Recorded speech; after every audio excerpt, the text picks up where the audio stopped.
शादी का सबसे पहला फंक्शन होता है कीर्तन। So hello guys, welcome back to my channel Pooja Bhatt के व्लॉग्स। कैसे हैं आप सब? I hope you all are doing good. मैं भी बहुत बढ़िया हूँ। ये पूरी सीरीज़ मेरी पहाड़ी शादी की होने वाली है, जो कि उत्तराखंड की गढ़वाल के लोगों की शादियाँ किस तरीके से होती हैं वो मैं इस पूरी सीरीज़ में दिखाऊंगी। मेरा पिछला ब्लॉग भी आप देखना, वो शादी से एक दिन पहले का था, और ये अब शादी मतलब जब स्टार्ट हो जाते हैं सारे फंक्शन ऑफिशियली उसका है। तो अभी जो है कीर्तन था, तो कीर्तन में जो है हमारे जो है महिला मंडल आता है, वो सारा का सारा कीर्तन करवाने के लिए, मतलब कीर्तन होता है सबसे पहले भगवान जी का।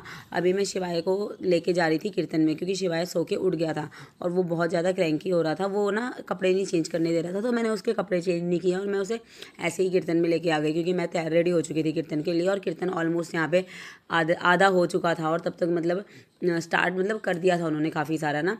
बट आप देख ही सकते हो मेरे शिवाय का चेहरा कितना ज़्यादा स्लीपी हो रखा है इस टाइम पे, क्योंकि वो सो के उठा था, तो उसको मैं अकेले छोड़ के घर पे नहीं आ सकती थी। उसके बाद मैं शिवाय को अपने साथ लेके आई। यहाँ पे मुझे दादी मिल गई थी, दादी को मैंने प्रणाम वगैरह किया। और ना मैं बैठी नहीं मतलब ज़्यादा देर कीर्तन में, क्योंकि मेरे साथ शिवाय था और वो बैठने नहीं दे रहा था, थोड़ा ही बैठने दिया। फिर दीदी आए यहाँ पे, दीदी को भी मैंने प्रणाम वगैरह किया। उसके बाद वो मुझे कह रहे थे कि तू वीडियो नहीं बना रही। मैंने कहा बन रही है भाई, वीडियो रिकॉर्ड हो रही है। और ये हमारी दुल्हनिया है। मैं दुल्हनिया के साथ फ़ोटो खिंचवाने के लिए अंदर जा रही थी, और जैसे ही मैं अंदर जाने लगी वैसे ही फोटोग्राफर वगैरह आ गए। पहले फोटोग्राफर ने बोला कि पहले आप हमें फ़ोटोज़ पोर्ट्रेट्स लेने दो दुल्हन के। मैंने कहा चलो ठीक है, पहले आप ले लो, उसके बाद हम ले लेंगे। तो फिर हमने जब उसके पोर्ट्रेट्स हो गए, उसके बाद हम गए, हमने फ़ोटोज़ वगैरह खिंचवाई। फ़ोटोज़ वगैरह मतलब दुल्हन के साथ फ़ोटो खिंचवाई, और उसके बाद फिर हम थोड़ी देर ऐसे ही बस गप्पे वप्पे मारने लगे, क्योंकि उसकी ना आधी मेहंदी लगी थी, आधी अभी लग रही थी, मतलब आधी पूरी नहीं हुई थी। बट उसे वहाँ कीर्तन मतलब फोटोग्राफर ने बोला कि नहीं, पहले फ़ोटोज़ वगैरह खिंचवा लेते हैं। तो इसी वजह से क्या बोलते हैं हम मतलब मेहंदी थोड़ी सी रोक दी थी उन्होंने। तो मैं उसे बता रही थी मतलब कि मैंने भी अपनी शादी में ना इतनी मेहंदी लगवाई थी, और मैंने जो चूड़ी वाली साइड है ना उसमें मेहंदी नहीं लगाई थी, क्योंकि वहाँ पे तो चूड़ा होता है, तो उसमें मैंने हल्की हल्की ऐसी क्रिस क्रॉस करवा दिया था। और फिर हमारे यहाँ ना कीर्तन में ना माता वगैरह आती है। जो लोग उत्तराखंड से हैं और जो लोग पहाड़ी हैं उनको पता होगी ये चीज़, मतलब अच्छे से पता होगी कि हाँ, हमारे यहाँ मतलब ये देवताओं का बहुत ज़्यादा महत्व माना जाता है। मतलब देवता आना बहुत ही ज़्यादा शुभ माना जाता है, क्योंकि देवता जो है वो शुभ कार्यों में अगर आते हैं तो मतलब हमें ऐसा लगता है कि हाँ, वो हम अपनी अपनी जो है ब्लेसिंग्स दे के गए हैं हमें। तो ये जो क्या बोलते हैं आंटी जी थे, इनको माता आई और इन्होंने मतलब चावल वगैरह दुल्हन के सर पे लगाए। हमारे भी सबके सरों में उन्होंने चावलों का टीका किया, और काफ़ी देर तक इनको माता आई, काफ़ी देर तक मतलब ये नाच रहे थे कीर्तन में। उसके बाद और लोग भी नाच रहे थे। फिर जब इनका मतलब माता जब हमारी चली गई थी, उसके बाद हम सब ने डांस करना स्टार्ट किया। जो भी हम मतलब दुल्हन की भाभी और दुल्हन की बहनें, भाभी तो इकलौती मैं ही हूँ अभी तक, क्योंकि मैं ही इसकी भाभी हूँ। और मतलब दुल्हन की बहनें वगैरह और जो बुआ बुआ वगैरह है, वो सारे के सारे। शिवाय को मैंने ना इसकी बुढ़ दादी के पास पकड़ा दिया था। जो मेरे हस्बैंड की दादी है, उसको मेरे बच्चे बुढ़ दादी बोलते हैं हमारे उत्तराखंड में ना। तो इनको मैंने उसके पास पकड़ा दिया था। उसके बाद फिर हम थोड़ा डांस वांस करने लग गए थे, डांस वांस किया। और डांस वांस करने के बाद ना फिर वेदा को स्कूल से, मतलब वेदा स्कूल से आ गई थी। वेदा को मैंने लेने के लिए उसके पापा को भेजा था कि आप इसको स्कूल से लेने चले जाना, क्योंकि इस दिन मैंने इसकी छुट्टी नहीं करवाई थी कीर्तन वाले दिन। तो फिर वेदा को स्कूल से लेके आई। फिर वेदा के भी कपड़े वगैरह चेंज करवाए थे, क्योंकि फिर जब वेदा के कपड़े चेंज करवाए तो मैं शिवाय के भी मतलब उसी टाइम मैंने कपड़े चेंज करवाए थे, क्योंकि वो ना बहुत ज़्यादा पहले मुझे परेशान कर रहा था। तो मैंने सोचा कि पहले इसके कपड़े चेंज मतलब इसकी दीदी के साथ ही करवाऊंगी। तो दोनों बच्चों को कपड़े वपड़े चेंज करवा के उसके बाद फिर मैं दोबारा कीर्तन में भी लेके आ गई थी उनको। और यहाँ पे हमारा डांस वांस चल ही रहा था। फोटोग्राफर्स फ़ोटोज़ वगैरह खींच रहे थे। फोटोग्राफर ने एक मेरी भी सिंगल फ़ोटो खींची थी। वो मतलब उन्होंने ऐसे ही रैंडमली बोला कि भाभी इधर देखो, मैं आपकी फ़ोटो खींचता हूँ। तो हमने भी मतलब फ़ोटोज़ खिंचाने का वैसे भी मुझे ना बहुत ज़्यादा क्रेज़ है भाई। मैं पर्सनली मतलब मुझे फ़ोटोज़ वगैरह खिंचाना और वीडियोज़ वगैरह बनाना बहुत ज़्यादा पसंद है। तो फ़ोटो मतलब पहले हमने डांस वांस किया, उसके बाद फ़ोटोग्राफ्स खिंचवाई। जो ग्रुप फ़ोटो होती है, सिंगल फ़ोटो होती है, ये सारी की सारी। फिर मैंने जैसा कि आपको बताया कि वेदा स्कूल से आ गई थी, तो वेदा के कपड़े चेंज कराने जा रही थी। और मैं शिवाय से इस टाइम पूछ रही हूँ कि शिवाय मम्मा कैसी लग रही है, और शिवाय ने बोला कि मम्मा आप गंदे लग रहे हो। पता नहीं इसको क्या हो गया। इसको जब भी मैं मतलब तैयार होकर पूछती हूँ ना कि शिवाय मम्मा कैसी लग रही है, तो शिवाय का एक ही आंसर होता है कि मम्मा आप गंदे लग रहे हो। तो यहाँ पे कीर्तन वगैरह जो है हो रहा था, और उसके बाद फिर दुल्हन की एंट्री होनी थी। तो इसकी एंट्री होने के लिए इसने बोला कि भाभी आप भी मेरे साथ चलो।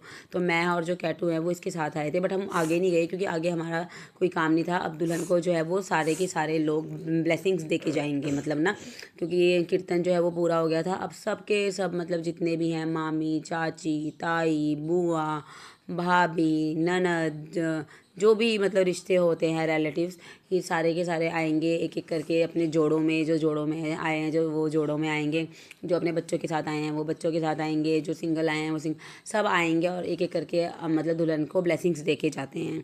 तो सबसे पहले मम्मी पापा से शुरुआत होती है, तो मम्मी पापा उसके आगे थे, मम्मी पापा ने ब्लेसिंग्स दी।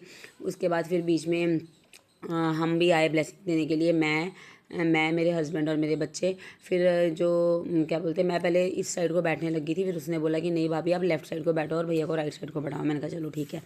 फिर हमने फ़ोटोज़ वगैरह खिंचवाई और वेदा तो बड़ी खुश हो गई थी स्कूल से आने के बाद। उसने बोला कि मम्मा आपने मुझे स्कूल क्यों भेजा, मेरा तो मन ही नहीं था स्कूल जाने का। मैंने कहा नहीं, कल आपकी छुट्टी करवानी है, क्योंकि रोज़ रोज़ बच्चों की हम छुट्टी भी नहीं करवा सकते ना।